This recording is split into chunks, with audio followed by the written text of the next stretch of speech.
Widely regarded as the most beautiful MMA athlete of all time, sorry Maisha, Paige 12-Gauge VanZant has a new gig. After leaving the UFC in July 2020 following a poor run which saw her lose 4 of her last 6 fights, the Oregon beauty is back in combat sports under the AEW banner. Today we're talking all about it, plus other UFC bits and pieces, so stay with us. First up, what has Paige been up to recently? VanZant has a large, predominantly male following, which is largely down to her looks and not so much her technical ability in the octagon. After leaving the UFC back in 2020, following a submission loss via armbar to Amanda Ribas, Paige went away for a short while to take stock of her career. She then signed with the pretty brutal Bare Knuckles Fighting Championship, BKFC, shortly after leaving the UFC for a reported $1 million 4-fight deal, significantly more than anything she made during her time with Dana White's promotion. She's currently 2 fights into the deal,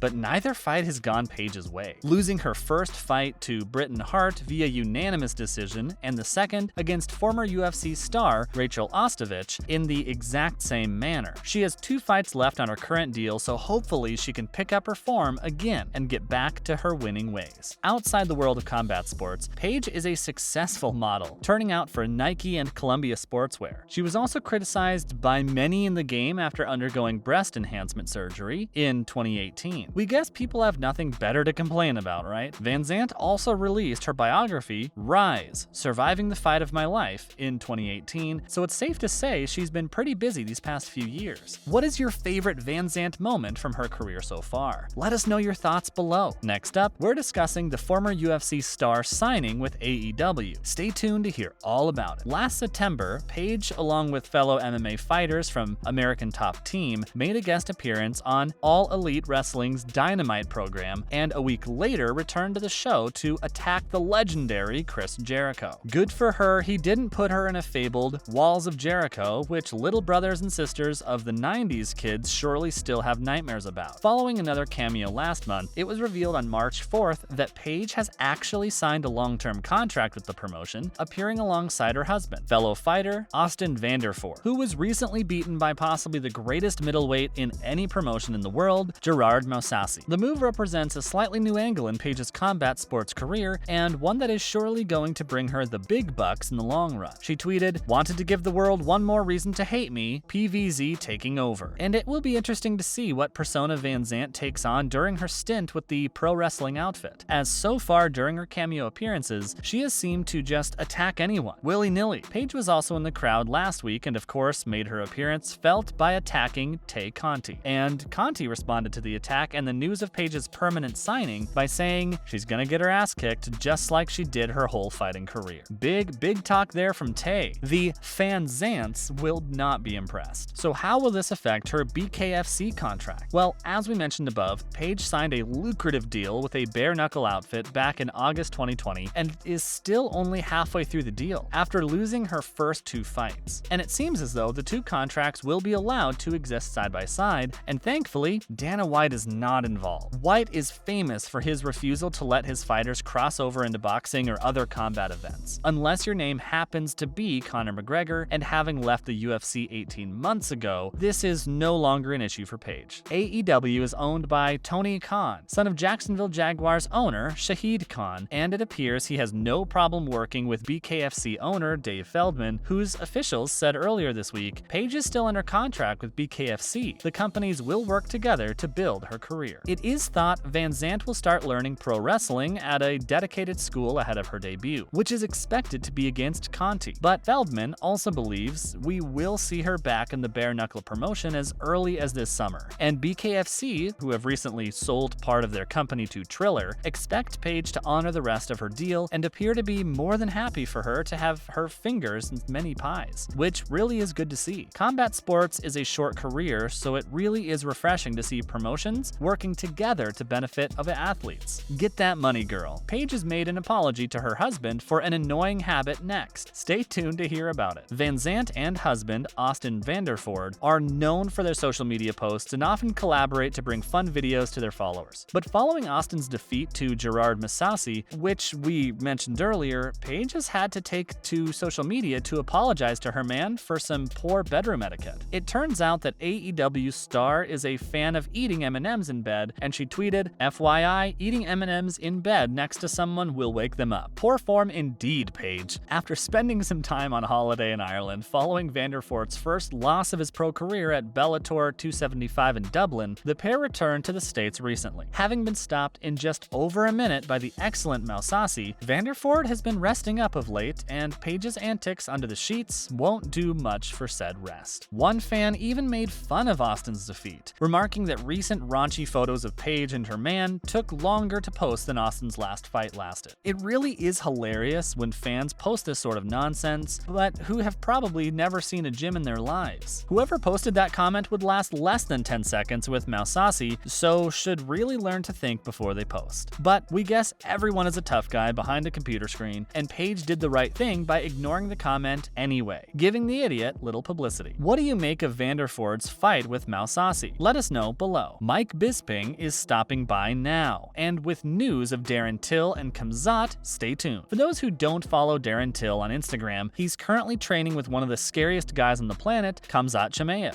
The unlikely pair who have become close recently met up with former middleweight king Michael Bisping for dinner recently, and Bisping has revealed a little snippet of their night out. Bisping told fans on Ariel Helwani's MMA Hour podcast this week that he went for a drive with the pair, expecting it to be a pleasant drive around the Strip in Vegas, but it turned into anything but. Bisping, who lost an eye to the sport, said, "So they're in town with Darren because of Khamzat's training for his fight with Gilbert Burns in April, and they're all staying together. I was commentating on the weekend, and we went out for dinner Friday night, and they picked me up from the hotel, which was very nice. When they drove me back to the hotel, they get a little giddy." He went on to say that Khamzat was driving like a maniac on the wrong side of the road, which led to Bisping begging for the ride to stop. He then told fans they pulled up at a gas station for Michael to get some milk for his coffee in the morning. What? And when he came back out, the pair were doing donuts in the car park, with Till barely missing the pump. Bisping finished by saying he will be impressed if they don't die. Crazy stuff. And finally, some bizarre Vladimir Putin news. Stick around for this one. Following Russia's unwarranted invasion of Ukraine recently, very strange pictures have emerged of Russian madman Vladimir Putin with Irish madman Conor McGregor. Conor McGregor was a guest of the president during the World Cup in Russia 4 years ago, and it turns out that the Notorious gifted Putin with a bottle of his proper number 12 whiskey as a thank you, as well as being warned not to put his arm around the Russian war criminal. McGregor said that he had been invited to the World Cup final by him, so he thought it was only proper,